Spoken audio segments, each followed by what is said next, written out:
Hello, Mr. Vijay. Hello. Mr. Vijay, in today's world, people complain a lot, which is a negative attitude. How do we address this?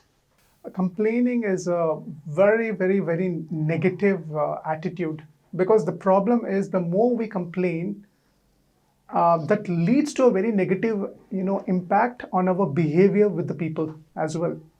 So I'll give you a very beautiful example. Sure. There's a person, from a very rich family who wants to be a monk. And what happens is he goes to a monastery and then he tells that I want to be a monk. So they readily accept him, and then he's from a very wealthy family. So as soon as he goes there, once he joins, they make him work very hard, and they also tell that there are certain terms and conditions to which this person has to adhere. Terms and conditions. Terms and conditions. Okay. Yeah. So what happens is they tell him that you can speak only 2 words exactly after 10 years. Only 2 words exactly after 10 years. Okay. And then this guy is surprised. He says only 2 words, and that too after 10 years? They say yes. But then, he readily accepts it. So he joins the monastery, he becomes a monk, he works very hard, he works day in and day out. And exactly after 10 years, he utters 2 words. And those words are bed hard. Bed hard. Bed hard. So bed hard, you can take it from 2 different perspectives. One is the bed in which he is sleeping, probably it is not soft, it's a bit hard. So he's not able to get a good sleep. That is number 1. That's one perspective.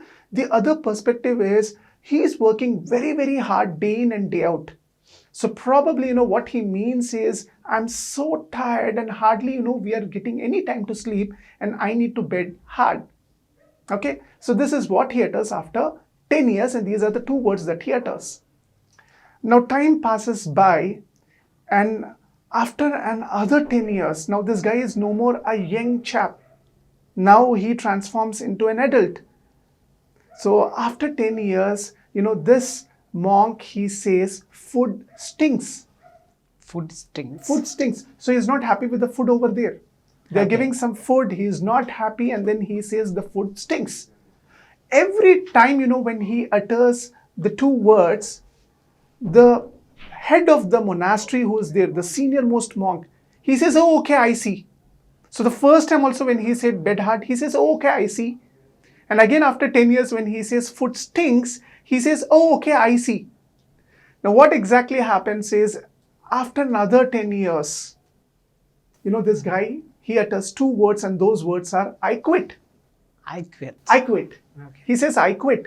So the moment he says, I quit, the head of the monk, he says, I did not even have any doubts that you'll say this. In fact, he says that I had anticipated it much before, that you're going to say, I quit. That means he don't want to be part of this monastery, and then he wants to quit.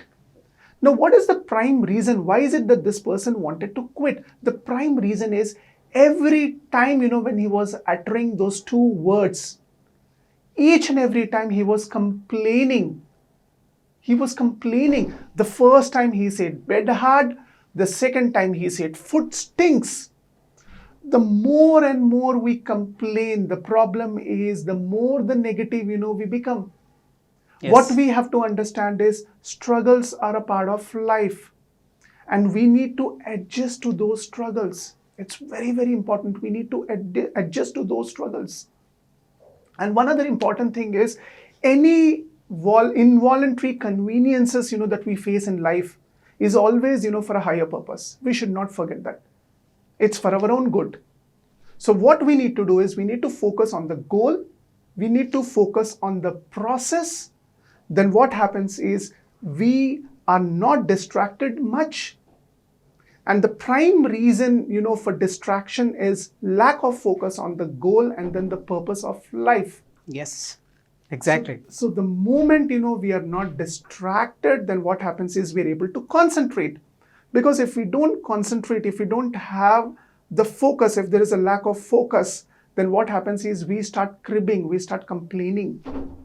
So in life, what we should understand is, the small problems, the small petty issues that we face, that should not bother us at all, because we have a very clear goal in life. We have to focus, for the higher purpose in life. Yes. Yeah. So I'll give you a very beautiful example, a live example. Let's Sure. take Dr. APJ Abdul Kalam. Okay. Good. So he studied in government school. He never complained. He didn't study in any international school. He studied in government school. He never complained. And after his 12th standard, when he got admission for engineering at a premier institute, he cracked the most difficult exam. He got admission for engineering at a premier institute. He could not join for bachelor's in engineering just because his family is very, very poor and they cannot afford to pay the fees. He never complained. So he joined for a bachelor's program, Okay. and he had a very clear goal. He wanted to do his MTech in aeronautical engineering.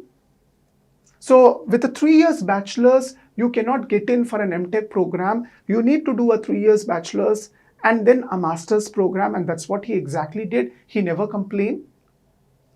After he cracked the exam, the GATE exam, and he got admission at Madras Institute of Technology, Crumpet, he was still facing a lot of problems. His sister had to sell her gold bangles in order to pay the fees. He never complained.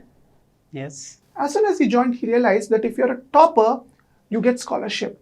So he worked hard, towards it. And every time it was the fear of he not getting the scholarship that was, pushing him very, very hard. So he Yes. never complained in his life.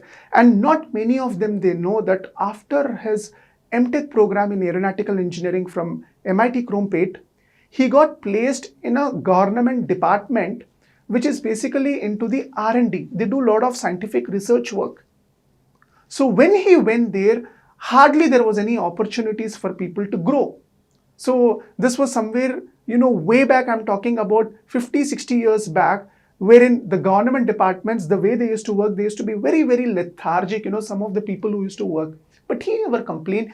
He used to create an opportunities wherever he went, wherever he was there. He used to create the opportunities, but he used to never ever complain. When he joined ISRO, when he was a project director over there for India's first successful satellite launch vehicle, that is Rohini. Yes. Before that, in the year 1979, 17th of August, they faced problems. It was a failure. But he Yes. never complained. They worked very hard towards it. And exactly a year later, well within a year, that is on 18th of July, they were able to successfully launch India's first satellite launch vehicle. So he worked hard towards it. And what we have to understand is, in Abdul Kalam's case, even though the project was a success, he realized that his actual interest was in the missile development. Yes. In fact, he was very lucky because he spoke to Vikram Sarabhai and Satish Dhawan, but he never ever complained in his life. He just said that I'm interested in missile development, and it was they who transferred him to the DRDO. And we all know that he's considered to be the missile man of India. He's also the father of India's nuclear technology program. And we also know that he's one of the most successful persons we have ever had, not only in India, but all across the world, because he set the benchmarks. He's also our former ex-president. Yes. So what we can observe is, even from Dr. Abdul Kalam's example I've given is, please don't complain. Cribbing and complaining is a problem. That's a negative attitude. And as a result of this, that will also have a very drastic impact on our behavior. So Exactly. stop complaining and start working towards your goal. Everybody should learn this. Thank you. Thanks. Nice example. Thank you so much, Mr. Vijay. Thank you. Thanks.